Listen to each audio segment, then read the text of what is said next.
हमारे यहाँ पर महिलाओं में होने वाली कैंसर रिलेटेड डेथ्स का।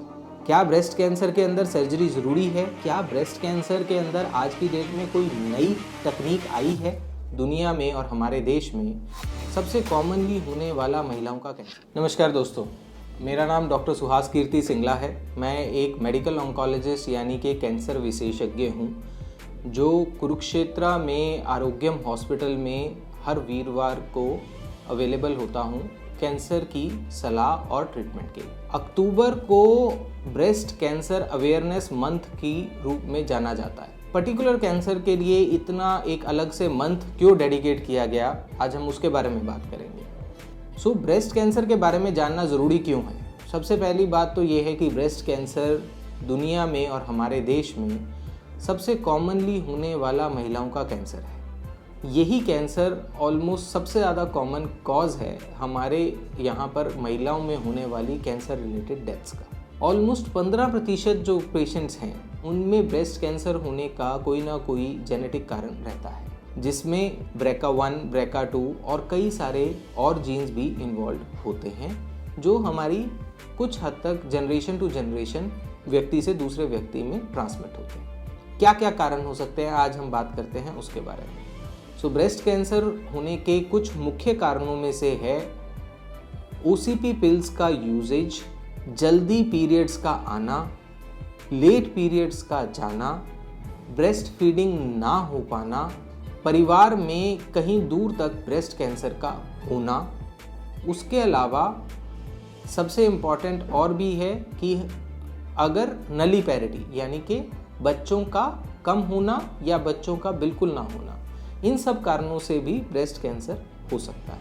अब उसके बाद बात करते हैं हम ब्रेस्ट कैंसर से बच कैसे सकते हैं। ब्रेस्ट कैंसर से बचने के लिए सबसे अच्छा उपाय है एक हेल्दी लाइफस्टाइल होना, एक अच्छा बॉडी वेट मेंटेन करना, और उसके अलावा जो समाज में एक भ्रांति है कि ब्रेस्ट फीडिंग करने से कोई प्रॉब्लम होती है, उस चीज़ को दूर करना, स्मोकिंग से दूर रहना, और जितना हो सके उतना कोशिश करके रेडिएशन से दूर रहें। रेडिएशंस कौन सी रेडिएशंस हो सकती हैं? UV radiations. यूवी रेडिएशंस कहाँ से मिलती हैं? ये कई प्रकार की लाइट सोर्सेज से हमें देखने को मिलती हैं आजकल। दूसरा इसका मुख्य कारण रहता है जो सन एक्सपोजर है। अगर वो एबनॉर्मल तरीके से होता है तो उसके कारण भी कई बार वो हमें कैंसर के प्रति प्रोन कर देती हैं। उसमें चाहे ब्रेस्ट कैंसर हो, चाहे कोई और भी प्रकार के कैंसर हो सकते हैं। अब अगली बात आती है हम ब्रेस्ट कैंसर को पता कैसे करें, स्क्रीनिंग कैसे करें। तो स्क्रीनिंग के क्या मेथड्स हैं? ब्रेस्ट कैंसर का सबसे अच्छा स्क्रीनिंग का मेथड है breast self examination. Breast self examination का मतलब है एक महिला को अपनी ब्रेस्ट के बारे में पूर्ण रूप से पता होना चाहिए कि उसकी ब्रेस्ट में कहीं किसी प्रकार की कोई गांठ तो नहीं है। और ऐसी ब्रेस्ट सेल्फ एग्जामिनेशन 30 से 35 साल की उम्र के बाद हर महिला को करनी आनी चाहिए, और उसे महीने में कम से कम एक बार शीशे में देखकर ढंग से ब्रेस्ट सेल्फ एग्जामिनेशन करनी चाहिए। उसके अलावा कुछ और स्क्रीनिंग मोडेलिटीज़ होती हैं, जैसे कि मैमोग्राम। मैमोग्राम एक बहुत ही सुदृढ़ मोडेलिटी है जिसकी हेल्प से हम ब्रेस्ट कैंसर का जल्दी एज में पता लगा सकते हैं। कब मैमोग्राम करवाना चाहिए? 45 साल की उम्र के बाद हर महिला को सालाना एक मैमोग्राम ज़रूर करवाना चाहिए, क्योंकि इससे ब्रेस्ट कैंसर जल्दी पकड़ में आता है, और जल्दी पकड़ा हुआ ब्रेस्ट कैंसर ट्रीट करना उतना ही आसान होता है। अब बात आती है कि अगर मान लीजिए आपको कोई गांठ है तो उसको कैसे आगे डायग्नोज करें, उसका कैसे पता लगाएं कि क्या ये वाकई कैंसर है कि नहीं है। उसको पता लगाने के लिए सबसे पहले हमें उसकी अल्ट्रासाउंड और एक मैमोग्राफी करके देखनी होती है। वो करने के बाद अगला स्टेप होता है कि उसकी बायोप्सी करके देखें। बायोप्सी के अंदर हमें पता चलता है कि कैंसर है भी है कि नहीं है, अगर है तो कौन से प्रकार का है।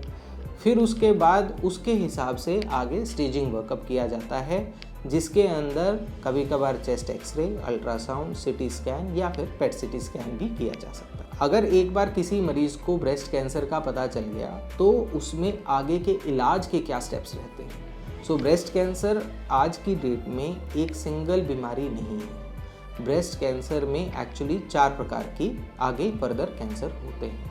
सो हमें सबसे पहले वो 4 कैंसर के अंदर से अपने आप को कैटेगराइज करना ज़रूरी होता है और उसके हिसाब से ब्रेस्ट कैंसर का इलाज किया जाता है। क्या ब्रेस्ट कैंसर के अंदर सर्जरी ज़रूरी है? जी हाँ, ब्रेस्ट कैंसर में सर्जरी ज़रूरी है क्योंकि 50 से 70% तक का जो सर्वाइवल बेनिफिट है, जो हमें ज़िंदगी देने वाला तरीका है, वो सर्जरी है। तो क्या इसके अंदर कीमोथेरेपी अवॉइड की जा सकती है?